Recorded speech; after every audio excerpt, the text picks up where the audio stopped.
Voici le top 4 des joueurs que Didier Deschamps pourrait appeler à la Coupe du Monde cet été et qui n'ont rien à y faire selon moi. Je sais déjà que le dernier va faire débat. D'abord, Randal Kolo Muani, 23 matchs cette saison, 1 but, une passe décisive. Le PSG en voulait plus, ils l'ont prêté à la Juventus Turin. La Juventus en voulait plus, nouveau prêt. À Tottenham cette fois-ci. Tottenham lutte pour ne pas descendre en deuxième division. Cet attaquant est passé du Paris Saint-Germain à un club qui lutte pour sa survie en première ligue. Et il pourrait aller au mondial cet été. À ce stade, c'est plus une carrière, c'est une descente organisée. Lucas Chevalier, il y a encore peu de temps, on nous disait que c'était le futur numéro 1 des Bleus, le successeur de Maignan. Mais sauf que depuis le 23 janvier dernier, il n'a pas joué une minute sur le terrain. Il s'est fait piquer sa place au PSG par Safonov, le successeur de Maignan, remplaçant de Safonov. C'est une trajectoire qui mérite réflexion. Lucas Hernandez, lui aussi au PSG, lui aussi remplaçant. Et quand il joue comme quelqu'un qui a 35 ans.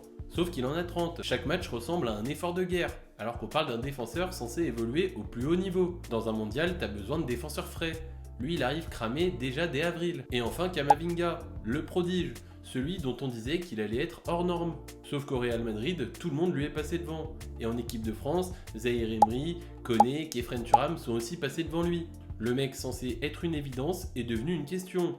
C'est l'histoire du surdoué qui rate son bac. T'as pas envie de te moquer, mais t'as pas envie qu'ils représentent la France non plus. Ils seront probablement tous là cet été, mais on regardera quand même, parce qu'on est comme ça. Pour plus de vidéos, pense à t'abonner.